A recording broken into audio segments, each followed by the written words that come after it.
আমাদের আহমদুল্লাহ সাহেব যারা আছেন, শায়কগণ যারা আছেন, মানুষের সামনে এই কথা বলা উচিত, বাস্তব জীবনে আল্লাহর বিধান প্রত্যাখ্যান করে ব্রিটিশদের তৈরি বিধান অনুযায়ী রাষ্ট্র পরিচালনা করার পর 92 ভাগ মুসলমান তারা আর মোমেনের সংজ্ঞায় থাকে কিনা। উনি যাদেরকে উদ্দেশ্য করে বলছেন, তাদেরকে উদ্দেশ্য করে যদি আমি এখন বলি আপনারা মুসলমানই না, আপনারা আবার কিসের আমল, তো ওনারা তো এতে ক্ষিপ্ত হবে। আমার তো ওনাদেরকে, জনগণকে ক্ষিপ্ত করায় আসলে লাভ নাই, ফায়দাও নাই। আল্লাহরও লাভ হবে না, ইসলামেরও কোনো লাভ হবে না, আমারও লাভ হবে না। তাহলে এই কথা বলার চেয়ে না বলা ভালো। কথা হচ্ছে নামাজ পড়লে সওয়াব হবে, এটা যেমন সত্য, ইমান ছাড়া আমলের মূল্য নাই। যে ব্যক্তির ইমান নাই তার আমলের মূল্য নাই। এখন ইমান আছে কি নাই এটা কি দিয়ে বিচার করবেন, কি দিয়ে বিশ্বাস করাবেন? মানুষ যখন বিশ্বাস করে আল্লাহর অস্তিত্বে বিশ্বাস করলেই আমার ইমান আছে, আমি বিশ্বাস করি আল্লাহ আছেন, অতএব আমার ইমান আছে। তো এই জনগোষ্ঠীকে আপনি কিভাবে বুঝাবেন? আপনি তো তাকে আঘাতও করতে পারবেন না, আহতও করতে পারবেন না, মর্মাহত। তাইলে আপনাকে এখানে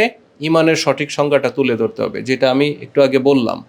মোমেন কেবল তারা যারা আল্লাহ ও তার রসুলের প্রতি ঈমান আনে, জীবন সম্পদ দিয়ে আল্লাহর পথে সংগ্রাম করে, তারা মোমেন। আর মোমেন যারা, তাদেরই আমল কবুল হবে। যারা ঈমান আনে, তাহলে ঈমানটা কি? কলেমার ঘোষণা, লা ইলাহা ইল্লাল্লাহ মুহাম্মাদুর রাসূলুল্লাহ সাল্লাল্লাহু আলাইহি সাল্লাম, লা ইলাহা ইল্লাল্লাহ। এটা একটা স্পষ্ট ঘোষণা, যেখানে আপনি বলতেছেন আমি আল্লাহর হুকুম ছাড়া কারো হুকুম মানি না। আপনি এই ঘোষণা দেওয়ার পরে আপনার রাষ্ট্রীয় জীবনে, আপনার বিচার অঙ্গনে, আপনার অর্থনীতিতে, আপনার কোর্ট কাচারিতে, পুলিশিং সিস্টেমে, আপনার সেনাবাহিনীর সিস্টেমে, কোথাও আল্লাহর হুকুম ছাড়া অন্য কারো হুকুম আপনি অ্যাপ্লাই করতে পারবেন না, প্রয়োগ করতে পারবেন না।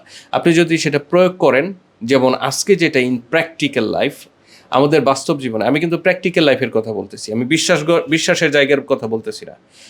বা মানুষ অন্তরে বিশ্বাস করে কিন্তু আল্লাহকে, যে আল্লাহ মহান, আল্লাহর হুকুম যদি জমিনে থাকতো তাহলে শান্তি থাকতো, এই কথাটা আপনি যে কোনো মুসলিমকে জিজ্ঞাসা করবেন, তারা বিশ্বাস করবে। তাহলে বিশ্বাসের জায়গায় ঠিক আছে, কিন্তু ইন প্র্যাকটিক্যাল লাইফ আল্লাহর হুকুম প্রতিষ্ঠিত নাই। এই প্রতিষ্ঠিত না থাকার কারণে আমরা কার্যত মানে ওই যে প্র্যাকটিক্যাল লাইফে আসলে আমরা যে তৌহিদের ঘোষণাটা দিছি, আল্লাহ ছাড়া কারো হুকুম মানবো না, সেই ঘোষণা থেকে আমি সরে আসছি। ফলে আমরা ইমানে অটল আছি নাকি ইমান থেকেই সরে গেছি? আমরা মুমিনের সংজ্ঞায় আছি নাকি মুমিন থেকেই সরে গেছি?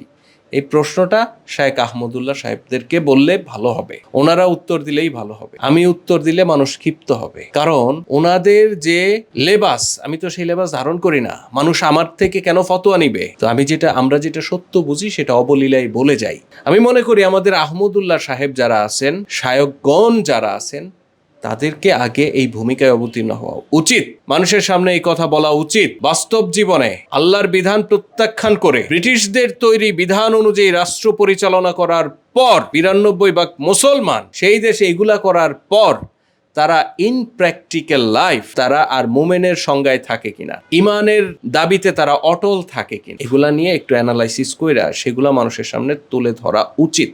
যেটা সত্য সেটা, বিকৃতটা না, নিজের মন গড়া ফতোয়া না, যেটা সত্য সেটা মানুষের সামনে তুলে ধরা উচিত।